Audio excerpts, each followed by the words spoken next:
Hello, welcome to my bookshelf, and today I'll be giving you my review of Never Let Me Go by Kazuo Ishiguro. It's just a whole different kind of book, and I was thinking about how to describe this book, and I don't want to give away the plot or anything like that. This is one of those books that I think is good to go into it blind as far as the plot goes.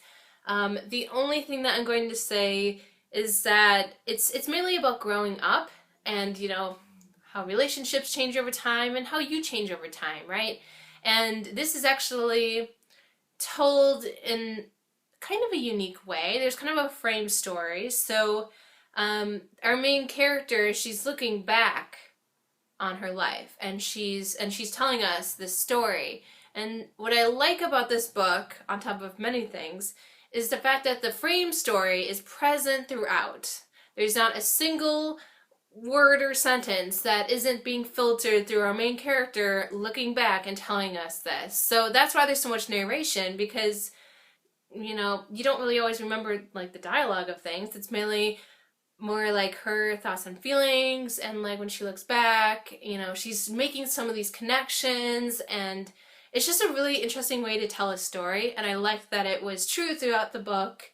It was never dropped. It was something that was always present and something that you were always thinking about as well. So ultimately what it comes down to is one of the things I really enjoyed about this book was the writing. The writing I think is fantastic, and because of things like this, we're constantly true to the frame story. It's not lazy writing. It's very engaging, it's very intellectual, it's very thoughtful. There's a certain tone and mood to everything that we're reading, and it's very evident and it's very potent to me, as we're reading it. And that's something about the book too, is that there's like three distinct like time periods in our character's life that she talks about. So we get to see her grow up, and it's mainly kind of about the teenage years and the young adult years and that kind of growing up.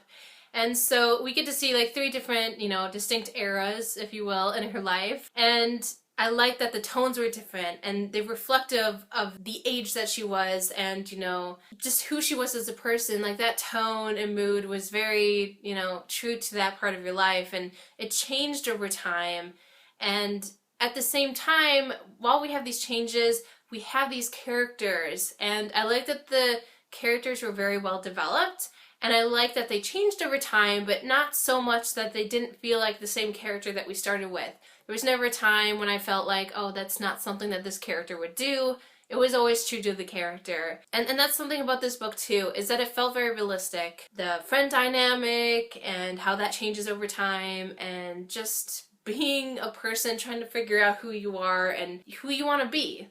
And that's something that we can all relate to, even if the setting isn't always something that we can relate to. And that's something that's kind of hard to describe too. Like, the setting of this book, it's almost like this timeless place, so there are some references. More or less, our characters are kind of placed in this, like, bubble that's kind of isolated from, like, the outside world, if you will. This setting isn't what's important.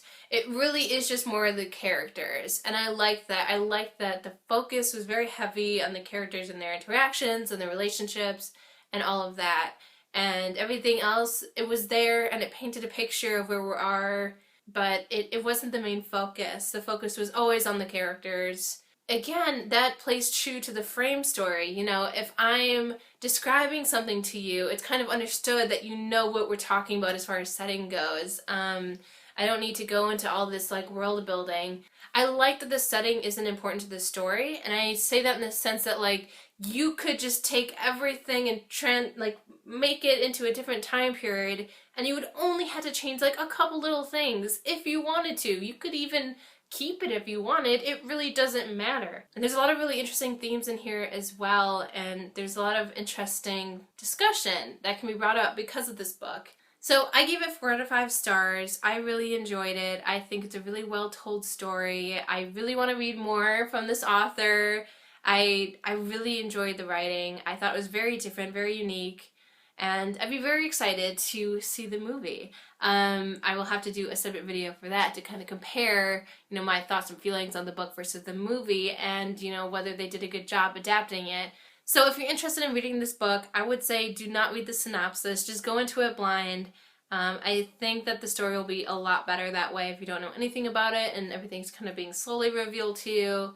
It makes more sense for the story, and that's the kind of story it is. And I think if you knew too much, it would definitely ruin your experience of the book.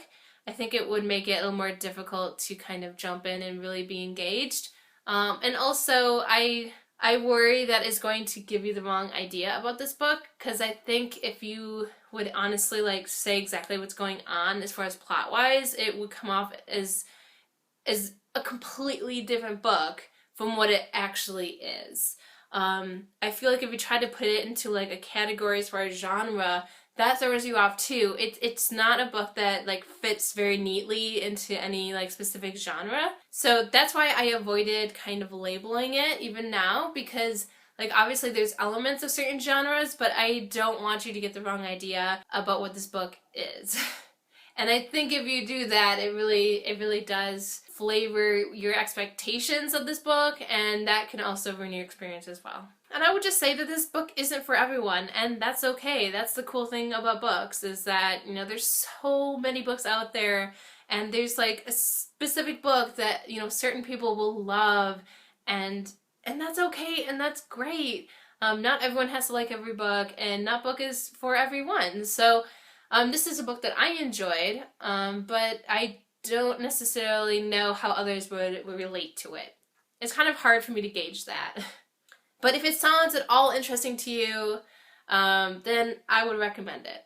Alright, so that was my spoiler-free review of Never Let Me Go. I hope you enjoyed this video, and as always, thank you for watching this video, and until next time.